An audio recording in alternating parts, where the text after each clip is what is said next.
Love that rap music. Got any rap music fans here? Woo! I love rap music, even though the lyrics aren't possible.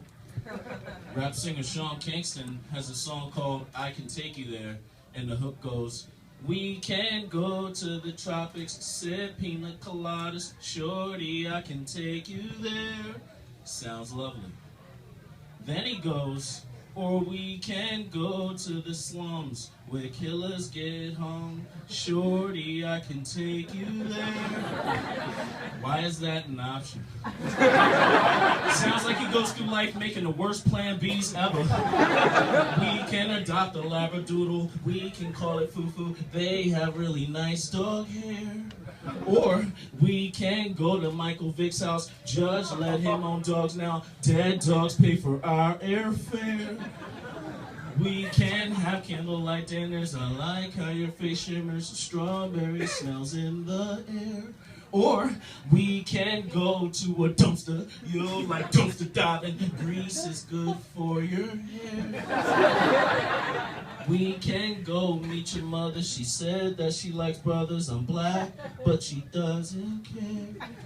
Or we can go meet your dentist. He is a big racist. He hates blacks and Obama care. If I was a shorty and Sean Kingston came up to me like, yo, shorty, option A, we can go to Isla Mujeres, Mexico and live there. Or option B, we can watch black on black lynching in the 21st century, because that's what he's saying. I would pick neither, because he's a fucking sociopath, and obviously he doesn't know how to spend his leisurely time. Lighten it up a little. You guys are great. If you're happy and you know it, clap your hands. If you're happy and you know it, clap your hands. If you're happy and you know it, and you really want to show it, if you're happy and you know it, clap your hands. Alright, now, we're adults. If you know someone with herpes, clap your hands. If you know someone, who is it? Is it Christine? Yeah, I dated a girl who had herpes. I didn't get it. This is what happened.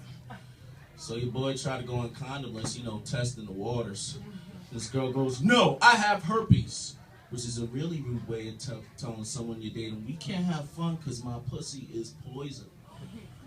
At first, in my head, I was like, you're a terrible person. But I was a little drunk, so it came out was, girl, he almost perfect. She's a lie. It's a white girl from the suburbs, came to the city, got a Puerto Rican weed dealer, then got a black boyfriend and cleaned up the mess. No, that's not perfection. That's a porn star's origin story. You know, we even talk about having kids, you know, because I associate risk with love. Just imagine my kid looking up being like, Dad, why do you call white women snow bunnies? And I'm like, because all they eat is nuts and salad, and they're evil. My kid's like, wow, does that mean I'm half evil? Because miscegenation. Yeah, you know, it's a weird way to end that joke. You know, sometimes in my jokes, I just like to put them in a washing machine and let the colors run. This is also what my third grade math teacher said when she let us out for recess. Ain't a joke about herpes, a joke about racism. We're learning things. All right. I went to Subway today. You guys know about this shit? Called the employee sandwich artist. If Subway employees are sandwich artists, they're the Dadaist of the sandwich art movement. That joke was about how art majors should be working at Starbucks instead of Subway because they keep experimenting and fucking up my sandwiches. Art majors, alright. After I left that Subway, I was in a crosswalk next to this Jamaican woman with a stroller and no one eye. She goes, no, I've never tasted coconut water. And I was like, what is rarer than a Jamaican woman who's never tasted coconut water? Then I looked in the stroller, I was like, oh, a Jamaican woman in Midtown Manhattan pushing a baby carriage with a black baby in it. If you didn't get that joke, maybe you never been a white baby. It looks like fun, you should try it. I could tell that joke because my dad is Haitian, but I didn't grow up with him to learn anything about my Haitian culture. So the other day I did the best thing I could. I took a How Haitian Are You quiz on Facebook. Results came back and said, you're not Haitian at all, with a picture of a smiling white man with his thumbs up.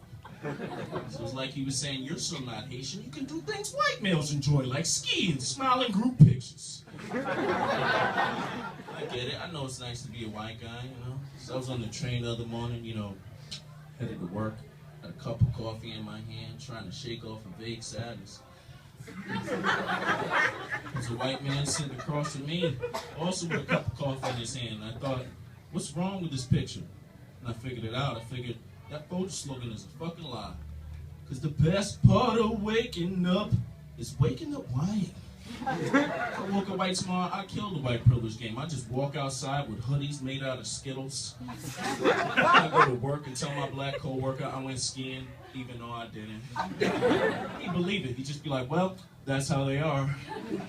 My final act during my lunch break, I just walk up to a whole bunch of dogs and treat them like people while ignoring their humans. Yeah, you do that. You do it.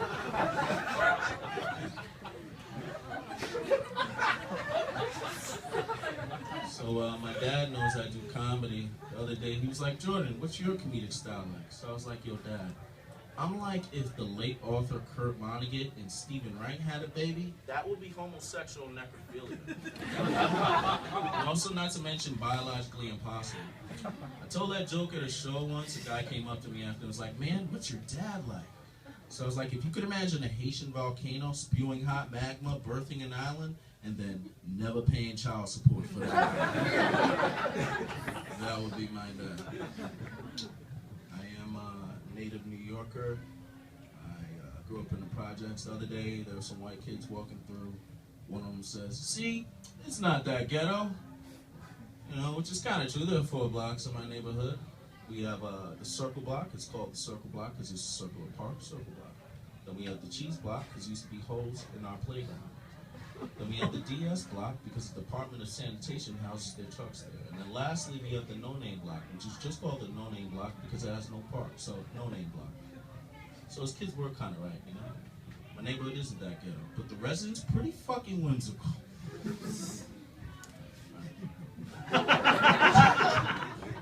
I just like to act like whatever. One time I got into a fight with this fat white kid because he said the N-word on the bus.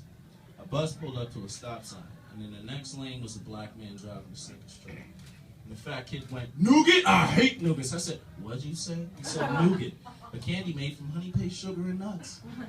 Nigga.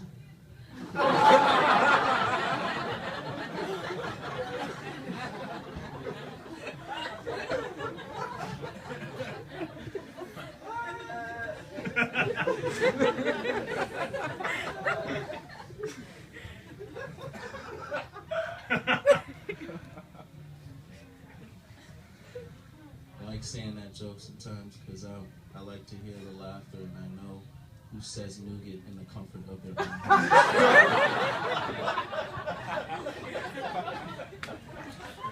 I'll leave you guys with this. You guys are nice. You guys are great. Give it up for yourselves one time and the host. Give it up. You guys are great. You guys are much better than the people I grew up with. Growing up, kids tease me, call me an Oreo. It's black on the outside, white on the inside. They'd be like, Jordan, you're an Oreo. I'd be like, yeah, I am an Oreo. And any other cookie that can read better than you. That joke is about the state of our country's reading levels.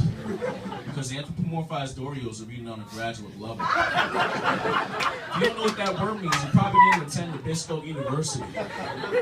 See, now clearly I'm not saying cookies read better than children. I'm just saying cookies read better than my childhood bully Jamal as an adult. You guys are fantastic. Enjoy time.